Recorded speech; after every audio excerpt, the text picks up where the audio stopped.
Сәлем достар, сіздермен аниме өмір, және осы видеода мен сіздерге Chainsaw Man, яғни шынжырлы ара адам анимесінде не болғанын қысқаша айтып беремін. Шай мен жем қосылған тостыңыз дайын болса, онда кеттік.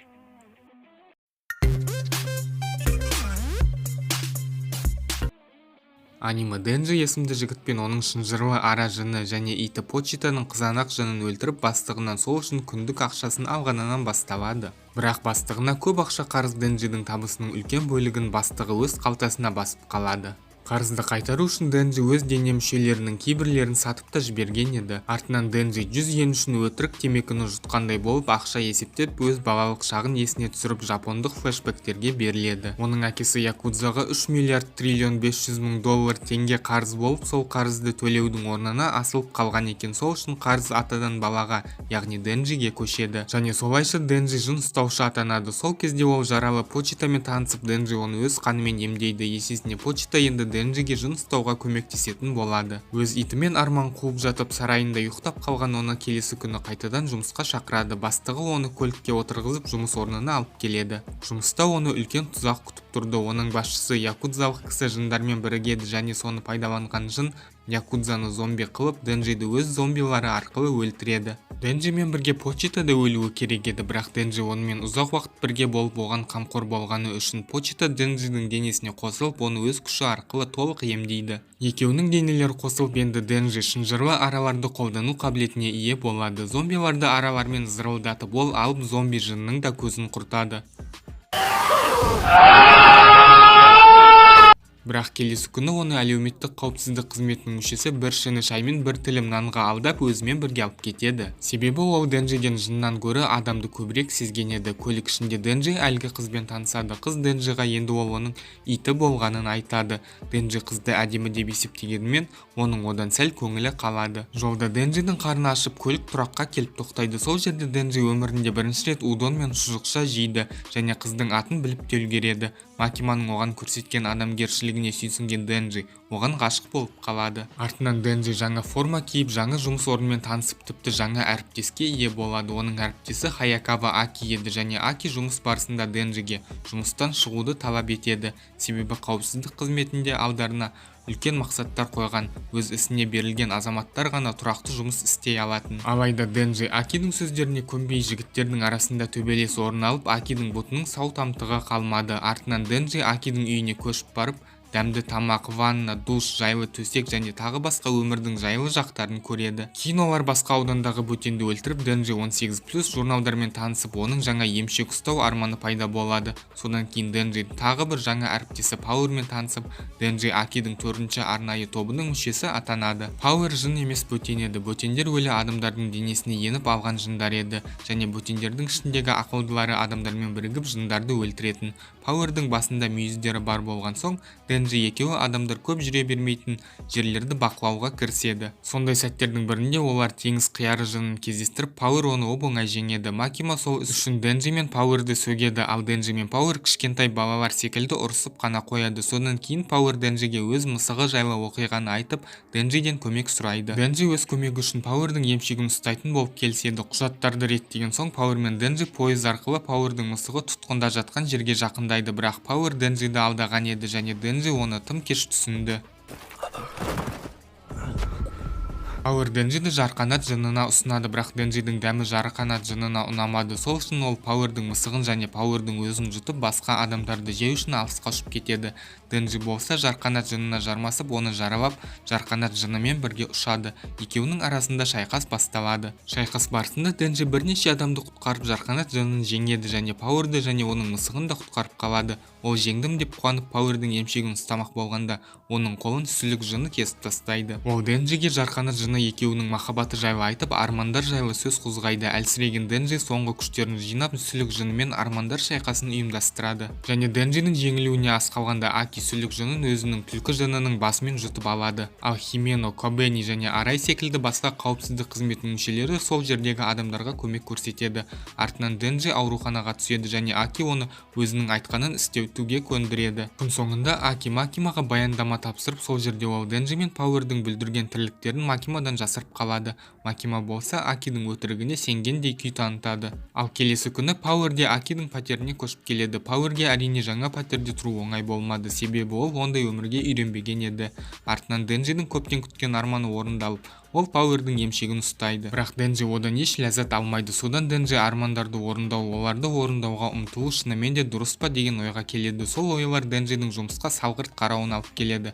Соны байқаған Макима Денджиге нағыз қыз өзін қалай ұстайтынын көрсетіп, армандар мен мақсаттар жайлы Денджидің түсінігін орнына келтіреді. Макима Денджиге 13 жыл бұрын мыңдаған адамды бір сәтте өлтірген тапанша жын жайлы да айтады, және егер де Денджи тапанша жынды ұстаса, Макима оның кез келген арманын орындауға уәде береді. Солай Денджи Макима-санмен қосылу үшін тапанша жынды ұстауды өзіне мақсат етеді. Артынан Химено мен Аки тапанша жынның бөлшегі бар акула жынды өлтіреді. Тапанша жынның оқтары әртүрлі жерлерде шашылып жататын, және сол оқтарды жеген жындар өз күштерін көбейте алатын еді. Ал оқтар өз кезегінде үнемі тапанша жынға не басқа оқтарға қарай тартылып тұратын. Содан кейін 4-ші топтың мүшелері Кобени, Аки, Химено, Арай, Денджи және Пауэр тапанша жынның басқа бөлігін жұтқан жынды ұстау үшін қонақ үйге барады. Қонақ үй сыртында Пауэр мен Денджи Акиді тыңдамайды. Сол үшін Аки оларға сағыз береді, және Денджи мен Пауэр Акиға құрған тұзағын еске түсіреді. Сол сөздерді естіген Аки қатты ашуланады. Басқаларға мотивация болу үшін Химено жынды өлтірген адамның бетінен сүйемін деген уәде береді. Бірақ Денджи бұл оған қызық емес екенін айтады. Сонда Химено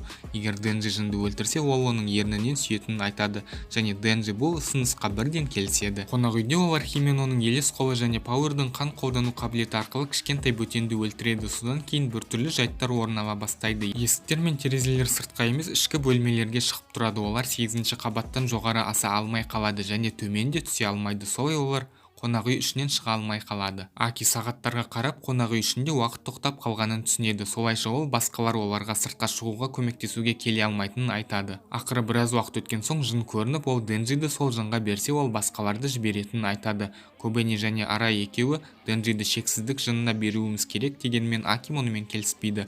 Аки Денджиді жынға бермей қояды. Химено жынды өз елес қолымен өлтіргісі келеді, бірақ жын одан да ұлғайып кетеді.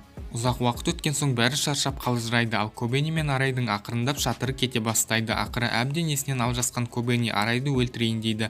Сол кезде қорқыныштың ұлғаюына байланысты қонақ үй жыны тіп-түл күйіп кетеді. Кобени болса Денджиді шабуылдайды, бірақ соққыны Аки өзіне қабылдайды. Аки Денджидің тапанша жынды өлтіргісі келетінін біледі, және оған Денджидің көмегі керек еді. Соны көрген Денджи көп ойланбастан жынмен шайқасқа түседі, және бір жағынан Денджи Акиге өзін құтқарғаны үшін қарыздар болғысы келмеген еді. Денджи жынға қарай секіріп шынжырлы араларын іске қосады. Жынның қанын іше отырып өзін емдеп алып отырған Денджи ақыры жынды жеңеді. Екеуі 3 күн шайқасады. Ауырсынудан әбден қорқып қалған шексіздік жыны өз әлсіз жерін Денджиге өзі айтып, Денджи жынды өлтіреді. Артынан Хименоның флешбектері көрсетіліп, Аки екеуінің қалай танысқаны да көрсетіледі. Қонақ үйден шыққан 4-ші топ мүшелері жан-жаққа кетеді. Кішкене уақыт өткен соң қауіпсіздік қызметі отырыс ұйымдастырады. Сол отырысқа қауіпсіздік қызметінің көптеген мүшелері қатысады. Кобени отырысқа кешігіп келеді. Артынан отырысқа Макима да қосылады, және Макима Аки мен Хименоны сыра ішу жарысынан жеңеді. Денджи болса сол отырыста Хименомен сүйісіп, әбден масайған Химено оның аузына құсады. Денджидің әжетханада мүлде көңіл күйі болмай тұрған уақытта оған Арай Кун көмектеседі. Артынан Денджи далада тұрғанда Макима Денджиді жұбатып, оған Кока-кола дәмі бар чупа-чупсты сыйлайды. Екеуінің арасында тікелей емес сүйісу орын алады. Содан кейін бәрі үйлеріне тарайтын кезде Денджиді Химено көтеріп өз үйіне алып кетеді. Хименоның үйінде Денджи ұйықтап жатқан жерінен оянады. Оның аузына Химено сұра құйып, мас Химено оған жыныстық қатынаспен айналысуды ұсынады. Sıрадан сәл масайып қалған Денджи келсейін деп жатқанда, оның киімін шешіп жатқан Химено Макима Денджиге берген чупа-чупсты тауып алады.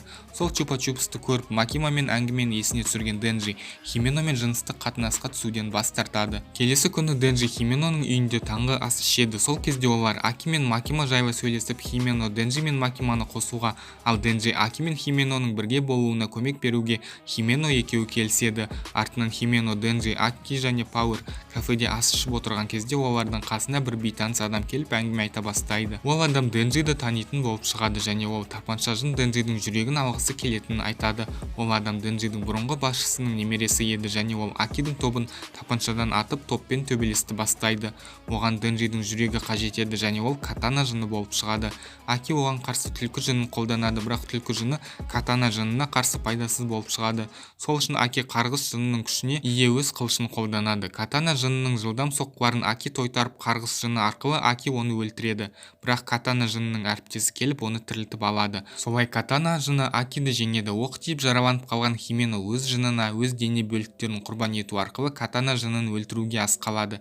Бірақ сол кезде жылан жынын қолданған катана жынының әріптесі Аканы Хименоның елес жынын бір тістеп жоқ қылады. Пауэр болса бәрі шайқасып жатқанда білдіртпей қашып кетеді. Ал елес жынының қолы Денджидің шынжырлы араларын іске қосады және енді төбелеске Денджи араласады. Алайда Денджидің қарсылығына қарамастан үлкен жылдамдықтағы шабуылға ие катана жыны Денджидің денесін бөлшектеп тастайды. Акиді жеңген соң катана жыны мен оның әріптесі Денджидің бөлшектелген денесін алып кетуді жөн санайды. Олар өз адамдарына көлікті алып келуді бұйырады. Ал тапанша жынның басқа адамдары сол кезде 4-ші топқа мүше барлық адамдарды бірінен соң бірін өлтіре бастайды. Олар тіпті Киото қаласына бару үшін пойызға отырған Макимаға пойыз ішінде шабуыл жасайды. Алайда басына оқ тисе де Макима өлмейді. Ол өзіне қастандық жасаған барлық адамдарды өлтіреді. Артынан оны Киотода қауіпсіздік қызметінің басқа мүшелері күтіп алады. Жолда Макима оларға өлім жазасына кесілген қылмыскерлерді алып келуін және Киотодағы ең биік ғибадатханаға оны апаруларын сұрайды. Макиманың сұранысы орындалып, ол киімін ауыстырған соң ол өз қабілеті арқылы тапанша жынның адамдарын бірінен соң бірін өлтіре бастайды.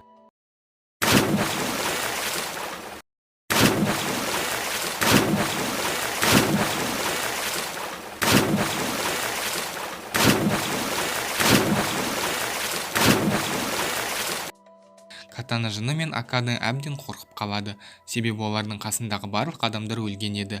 Сол кезде олар Денджиді көлікке салып тезірек алып кетуді шешеді. Алайда дер кезінде көмекке келген Кобэни өз жылдам қимылдары арқылы Денджиді өзімен бірге алып қалады. Макима қасындағы екі адаммен Токиоға қайтып оралады. 4-ші топтан тірі қалғандардың бірі сол күні Макимаға мән-жайды баяндап өзі жұмыстан кетеді.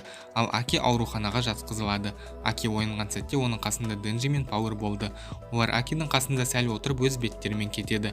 Аки енді түлкі жынын қолдана алмайтынын түсінеді және қарғыс жыны оған 2 жыл ғана уақыты қалғанын айтады. Денджи Акидің бөлмесінде өз мангасын тастап кетеді. Ол соны алуға кіру үшін есікті ашқанда ол Акидің жылап жатқанын көреді. Есікті жаймен жауып, Денджи енді өзі де өз өмірінің мәні мен өзін қоршаған адамдар жайлы сезімдері жайлы ойланады. Кейінірек Акидің бөлмесіне киотолық әріптестер келіп, оның жаңа жынмен келісімшартқа отыратынын айтады және солардан соң Акиге Хименоның сіңлісі келіп, оған Химено жазған хаттарды оқуын сұрайды. Хименоның хаттарын оқи отырып, Аки Хименоның айтылмаған сезімдері және ойларымен танысады. Артынан Макима Пауэр мен Денджи екеуін Кишибемен таныстырып, Кишибе екеуін дайындықтан өткізуді бастайды. Кишибе Пауэр мен Денджиді қайта-қайта өлтіре береді, себебі Пауэр мен Денджи қан арқылы бірден өз қалыптарына келе алатын. Ал сауыққан Аки киотолық әріптестермен бірге арнайы ғимаратқа барып, сол жерде ол болашақ жынымен танысады. Болашақ жыны Акиді жылы қабылдап, ол Акимен өз күшімен бөліседі. Пауэр мен Денджи қайта-қайта өле бермеу үшін ақылдырақ болуды шешеді. Кишибе болса келесі күні Денджи мен Пауэр тұратын пәтерге барып, екеуін әдеттегідей аса қиналмай жеңеді. Біраз уақыт өткен соң Пауэр мен Денджидің дайындықтары аяқталып, олар күш жағынан жаңа деңгейге көтеріледі. Ал Кишибе дастархан үстінде Макимаға ыңғайсыз сұрақтар қояды. Макима сұраққа өтірік жауап беруге тырысады, бірақ Кишибе оның айтқан сөздеріне сенбейді. Тапанша жынның бағыныштылары табылған сәтте ақ қауіпсіздік қызметі және полиция сол жерді шабуылдың астына алады. Қауіпсіздік қызметі жаңа арнайы ерекше топты құрады, ал тапанша жынның адамдары ғимараттың төменгі қабатына көп зомбиларды жасырып қояды. Содан кейін Макима якудза мүшелерімен кездесіп, олардан тапанша жынның адамдары жайлы сұрайды. Якудза басшысы оған ештеңе айта алмайтынын айтады. Макима болса өзіне керек ақпаратты алу үшін якудза басшысының отбасының көздерін жұлып алады. Артынан ол сөзге көнбеген мафиялықтарды қырып тастайды. Акиді киотолық әріптестер керекті жерге дейін апарып тастайды және олар Акимен қоштасып Киотоға қайта оралады. Көп ұзамай шешуші шайқас басталады және сол жерде періште жын, акула жын, өрмекші жын және тағы басқа жындар көрсетілді. Олар зомбилармен шайқасты. Сол жерде Акида болып періште жыны екеуі бір-біріне көмектесті. Содан кейін Аки Аканамен шайқасады. Акана елес жынын қолданады және қолдардың көптігінен елес жыны Акиді қылқындыра бастайды. Акидің есіне Хименоның елес жыны қарсыластың қорқынышын сезу арқылы шабуылдайды деген сөз сөздері есіне түсіп, өз қорқынышын оңай жеңген Аки елес жынының басын шауып тастайды. Аканы жылан жынын қолданғысы келеді, бірақ көмекке келген Кобени оның арқа тұсынан шығып Аканені тұтқынға алады. Акимен шайқаста елес жыны Акиге Химено оған әзірлеп қойған арнайы темекіні де ұсынады. Артынан эмоцияларға толы флешбектер кетеді. Пауэр болса жоғарғы қабаттардың біріндегі зомбилардың көзін жоюмен айналысты, ал Денджиді бірнеше адаммен Катана жыны күтіп алады. Екеуінің арасында әңгіме басталып, Катана жыны Денджиден оның атасының өлімі үшін кешірім сұрауын өтінеді, дегенмен Денджи өзінің ісіне еш өкінбейтінін айтады. Екеуінің арасында шайқас басталады және шайқаста Катана жыны жеңгендей болады, алайда шешуші сәтте екі аяғынан шынжырлы ара шығарған Денджи Катана жынын жеңеді. Ол Катана жынын байлап қойып, қосымша күштердің келуін күтеді және оның қасына Аки келгенде Денджи мен Аки Хименоның өлімі үшін кек алу үшін Катана жынының енегінен кім қаттырақ теуіп оны қаттырақ айқайлатады, ойынын ойнайды. Катана жынының әріптесі де қолға түседі және ол өз жылан жыны арқылы өлтіреді. Макима өз басшылығына баяндама тапсырады, ал Аки, Денджи және Пауэр кешкі ас ішеді. Пауэр мен Денджи ұйықтап қалғанда Аки Химено ұсынған темекіні тұтатып, енді ол оны еш өкінішсіз шегеді. Және Денджи өз түсінде почтаны көргенін де айтып өтуім керек. Анименің ең соңында бізге жаңа кейіпкерді көрсетеді және ол кейіпкер Денджиді көргісі келеді. Оған қоса қауіпсіздік қызметі тапанша жынның нақты орнын табу үшін керекті материалдарды жинап, нағыз аңшылық енді басталады. Ал сіздермен бірге болған YouTube жыны аниме өмір, сау болыңыздар.